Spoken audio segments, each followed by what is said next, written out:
사도신경으로 우리의 신앙을 고백하겠습니다. 전능하사 천지를 만드신 하나님 아버지를 내가 믿사오며 그 외아들 우리 주 예수 그리스도를 믿사오니 이는 성령으로 잉태하사 동정녀 마리아에게 나시고 본디오 빌라도에게 고난을 받으사 십자가에 못 박혀 죽으시고 장사한 지 사흘 만에 죽은 자 가운데서 다시 살아나시며 하늘에 오르사 전능하신 하나님 우편에 앉아 계시다가 저리로서 산 자와 죽은 자를 심판하러 오시리라. 성령을 믿사오며 거룩한 공회와 성도가 서로 교통하는 것과 죄를 사하여 주시는 것과 몸이 다시 사는 것과 영원히 사는 것을 믿사옵나이다. 아멘.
하늘 위에서 내려오네.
함께 나누실 하나님의 말씀은 사무엘하 13장 15절에서 22절의 말씀입니다. 제가 봉독하겠습니다. 그리하고 암논이 그를 심히 미워하니 이제 미워하는 미움이 전에 사랑하던 사랑보다 더한지라. 암논이 그에게 이르되 일어나 가라 하니 다말이 그에게 이르되 옳지 아니하다. 나를 쫓아보내는 이 큰 악은 아까 내게 행한 그 악보다 더하되. 암논이 그를 듣지 아니하고 그가 부리는 종을 불러 이르되 이 계집을 내게서 이제 내보내고 곧 문빗장을 지르라 하니 암논의 하인이 그를 끌어내고 곧 문빗장을 지르니라. 다말이 채색 옷을 입었으니 출가하지 아니한 공주는 이런 옷으로 단장하는 법이라. 다말이 재를 자기의 머리에 덮어쓰고 그의 채색 옷을 찢고 손을 머리 위에 얹고 가서 크게 울부짖으니라. 그의 오라버니 압살롬이 그에게 이르되 내 오라버니 암논이 너와 함께 있었느냐? 그러나 그는 내 오라버니이니 누이야 지금은 잠잠히 있고 이것으로 말미암아 근심하지 말라 하니라. 이에 다말이 그의 오라버니 압살롬의 집에 있어 처량하게 지내니라. 다윗 왕이 이 모든 일을 듣고 심히 노하니라. 압살롬은 암논이 그의 누이 다말을 욕되게 하였으므로 그를 미워하여 암논에 대하여 잘잘못을 압살롬이 말하지 아니하니라. 아멘. 하나님의 인도가 있는 귀한 하루 되시기를 주님의 이름으로 축원합니다. 오늘 본문은 다말에게 큰 악을 행한 암논의 만행에 대한 내용입니다. 다말을 향해 상사병에 시달리던 암논이 다말을 욕보이고 나자마자 안면 몰수를 합니다. 하나님께서는 이복 형제 간에 상간을 하면 죽을 것이라고 하셨습니다. 다윗의 맏아들로서 차기 왕자리에 오를 암논은 어려서부터 율법을 공부했습니다. 하지 말아야 할 짓이 무엇인지 잘 아는 암논이었지만 한 번 불이 붙어버린 정욕은 암논을 놓아주질 않았습니다. 이것은 하지 말아야 된다. 그렇게 하지 말아야지 하면 할수록 더욱 거세게 정욕은 불타올랐습니다. 이복 동생을 멀리서만 봐도 가슴이 쿵쾅쿵쾅 뛰었고 잠깐만 생각을 해도 밥이 넘어가지 않을 만큼 자신의 심정을 주체하지를 못했습니다. 암논은 하루 종일 어떻게 하면 다말과 동침할까 온통 그 생각뿐이었습니다. 온 신경을 다 쏟아서 계획을 세웠고 전심으로 그 계획대로 실천했습니다. 하지 말아야 할 짓을 멈추지 못했고 끝내 저지르고 말았습니다. 다말과 동침하기 전까지만 해도 사랑 공세를 펼쳤던 암논이었지만 자신의 정욕이 해소되자마자 다말이 더 이상 예뻐 보이지가 않았습니다. 다말을 헌신짝 보듯하며 내쫓아버렸습니다. 본문 15절에 보니 그리하고 암논이 그를 심히 미워하니 이제 미워하는 미움이 전에 사랑하던 사랑보다 더한지라. 암논이 그에게 이르되 일어나 가라 하니. 암논은 왕자 서열 1입니다. 그의 정욕은 아버지 다윗을 꼭 빼다 박았습니다. 자신의 지위와 영향력을 이용해서 원하는 볼일을 보고 나서는 나 몰라라 내팽겨쳤습니다. 밧세바가 어떻게 되든지 말든지 그의 남편 우리아를 무참하게 죽여버린 다윗처럼 큰아들 암논 또한 이복 여동생이 어떻게 되든지 말든지 볼일을 본 후에 침실에서 끌어내고 무자비하게 문빗장을 질러버렸습니다. 다말에 대한 호칭도 아주 저속하게 바뀌고 말았습니다. 17절에 보니 그가 부리는 종을 불러 이르되 이 계집을 내게서 이제 내보내고 곧 문빗장을 지르라 하니. 사람이 어떻게 저럴 수 있을까 생각할 수도 있겠지만 사실 암논의 형편은 곧 우리의 현실과 크게 다르지 않습니다. 사람의 정욕 자체는 큰 문제가 없습니다. 정욕은 에너지이기 때문에 좋은 사람의 정욕은 곧 열정이 됩니다. 좋은 분들의 정욕은 많은 열매를 맺는 고마운 에너지입니다. 그러나 인격의 울타리를 비집고 터져나가는 악한 정욕은 인생을 파괴하는 굉장한 범죄의 에너지가 됩니다. 하나님께서는 우리 안에 있는 정욕, 우리 안에서 솟구치는 그 정욕을 나무라시지 않습니다. 큰 은혜와 하나님의 사랑을 받는다 해도 그 정욕 자체가 없어지지는 않습니다. 줄어들지도 않습니다.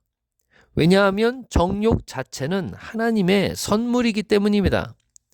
하나님께서는 하나님을 따르려면 그 정욕을 제어하라고 말씀하십니다. 그것을 제어하는 방법은 본인의 인격이라는 그릇에 담아내라는 것입니다. 품위 있고 고매한 인격을 만들어서 자신의 정욕을 그 인격 안에 담으라는 것이죠. 인격이 좋은 분들은 정욕이 강할수록 위대한 결실을 합니다. 반면에 별 볼 일이 없는 인격으로는 솟구치는 정욕을 어찌 해볼 도리가 없습니다. 옆으로 질질 새서 결국은 암논과 같은 처지에 떨어지고 마는 것입니다. 다말은 암논에게 인생 전체가 털리고 말았습니다. 19절에 보니 다말이 재를 자기의 머리에 덮어쓰고 그의 채색 옷을 찢고 손을 머리 위에 얹고 가서 크게 울부짖으니라. 피해자인지는 몰라도 재를 뒤집어 쓰는 비참한 여인이 되고 말았습니다. 다말은 예쁜 채색 옷을 입는 공주였지만 그 채색 옷을 찢음으로써 본인의 이전 아름다웠던 공주 생활도 함께 찢고 말았습니다. 다말에게 있어서는 인생 일대의 최대 위기에 떨어져 크게 울 수밖에 없는 아주 불행한 현실과 그런 여인이 되고 만 것이지요. 우리는 다윗 집안에 이렇게 불어닥치는 많은 불편한 사건들을 대면하면서 하나님의 긍휼함이 없이는 사람이 정말 아무것도 아니라는 사실을 깨닫게 됩니다. 왜냐하면 하나님이 없는 인생이란 그저 평생에 자신의 정욕만 불태우다가 본인은 허탈과 허무함을 결실하고 본인과 함께 지내는 사람들에게는 고통을 주는 시간들이 많기 때문입니다. 다윗 집안은 사실 하나님의 축복을 받아 무엇 하나 부족한 점이 없었습니다. 훌륭한 신앙 유산도 있고 걸출하게 큰 자녀들도 있고 풍부한 재력, 모든 나라를 제패할 수 있는 힘, 나라의 절대 권력, 게다가 백성들의 존경과 충성까지 받는 무엇 하나 부족함이 없는 집안이 다윗 집안입니다. 그럼에도 불구하고 그의 모든 축복을 한순간 나락으로 떨어뜨리는 요인은 딱 한 가지였습니다. 그것은 스스로가 제어할 수 없는 본인의 정욕이었습니다. 우리는 하나님의 축복이 부족하지 않습니다. 하나님께서 그 아들을 아끼지 않고 주셨는데 다른 것들은 오죽 주지 아니하시겠습니까?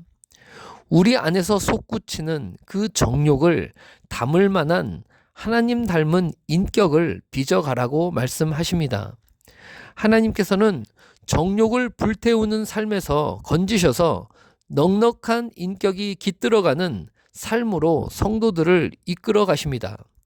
그리고 그런 인생의 여정을 안식이라고 부르십니다. 그러니 우리는 하나님 앞에 안식하며 살아가야 하는 하나님의 백성들입니다. 우리 안에 암논처럼 다윗처럼 끝없이 또 힘있게 솟구치는 정욕을 귀하고 고매한 인격에 담아서 하나님의 성품으로 드러내고 결실하는 위대한 하나님의 백성들이 되시기를 주님의 이름으로 축원합니다. 기도하겠습니다. 좋으신 우리 하나님 아버지, 사람마다 어쩔 줄 모르는 정욕이 넘쳐 흐르는 이 땅에서 하나님과 함께 안식하며 귀하게 하나님의 인격으로 빚어가며 그렇게 하나님의 성품을 담아내고 살아가는 우리 모두가 될 수 있도록 축복하여 주시옵소서. 오늘도 하나님께 모든 것을 맡기고 시간 감사와 기쁨으로 채워가며 하나님 주신 그 모든 기회와 시간들을 하나님 앞에서 충성되이 살아갈 수 있도록 축복하여 주옵소서. 모든 걸 주님께 의지하고 살아계신 예수님 이름으로 기도하옵나이다. 아멘. 하늘에 계신 우리 아버지여, 이름이 거룩히 여김을 받으시오며 나라가 임하시오며 뜻이 하늘에서 이루어진 것 같이 땅에서도 이루어지이다. 오늘 우리에게 일용할 양식을 주시옵고 우리가 우리에게 죄 지은 자를 사하여 준 것 같이 우리 죄를 사하여 주시옵고 우리를 시험에 들게 하지 마시옵고 다만 악에서 구하옵소서. 나라와 권세와 영광이 아버지께 영원히 있사옵나이다. 아멘.